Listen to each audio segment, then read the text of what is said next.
बिस्मिल्लाहिर्रहमानिर्रहीम। अस्सलाम वालेकुम नाज़रीन, आप यूट्यूब चैनल देख रहे हैं। मैं इमरान खान हूँ। नाज़रीन, आज 10वीं मरतबा सुहेल अफरीदी मुलाकात के लिए अडियाला जेल आ रहे हैं और इसके लिए सुहेल अफरीदी साहब इस्लामाबाद पहुँच गए। अरकान को ये कह दिया गया कि आप लोग भी पहुँचें और कारकुनों की तादाद भी अब अडियाला जेल के बाहर पहुँचेगी। इससे पहले हमने देखा कि 2 दिन पहले अलीमा खानम पे और इमरान खान साहब की जो बाकी बहनें हैं उनके ऊपर और वहाँ मौजूद कारकुनों के ऊपर वाटर कैनन का इस्तेमाल किया गया आधी रात को सर्दी में। और कुछ लोग इसको बड़ा नॉर्मलाइज़ कर रहे थे, कुछ नहीं होता, बिल्कुल ये नॉर्मल है, ये पूरी दुनिया में होता है। तो ठीक है, जो चीज़ जहाँ जहाँ दुनिया में बुरी होती है वो सारी इकट्ठी करके पाकिस्तान में ले आए थे।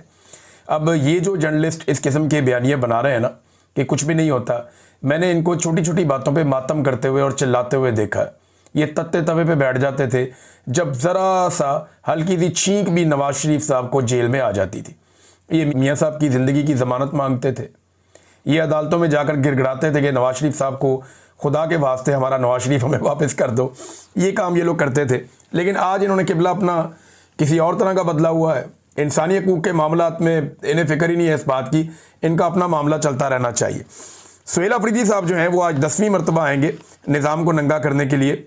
ऐसा लगता तो नहीं है कि मुलाकात करवाई जाए, लेकिन अगर मुलाकात करवा दें तो इससे फ़र्क कोई नहीं पड़ता, क्योंकि अब आसिम मुनीर साहब इस्तिस्ना भी ले चुके हैं।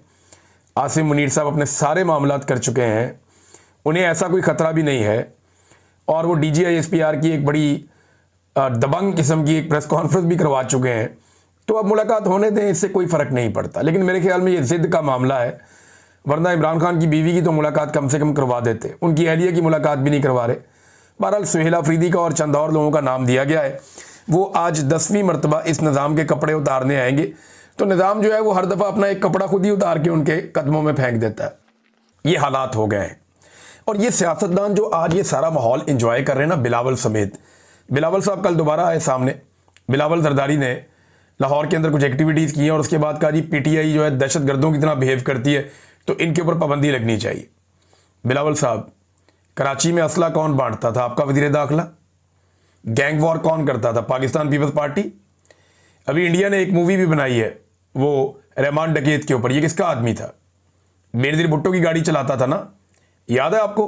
बिलावल, आपको मैं याद दिलाता हूँ ये मिर्ज़ा साहब क्या गुल खिला रहे थे, रहमान डकैत क्या कर रहा था, उज़ैर बलोच किसका साथी है। ये जो कराची के अंदर एक अंडरवर्ल्ड पूरा काम करता था, किसके लिए काम करता था? खालिद शहनशाह क्यों कत्ल हुआ था और उसके किनके साथ ताल्लुकात थे? तो बिलावल जरदारी साहब दहशतगर्द कौन है और कौन असला और बंदूक इस्तेमाल करता है, सारी दुनिया को पता है।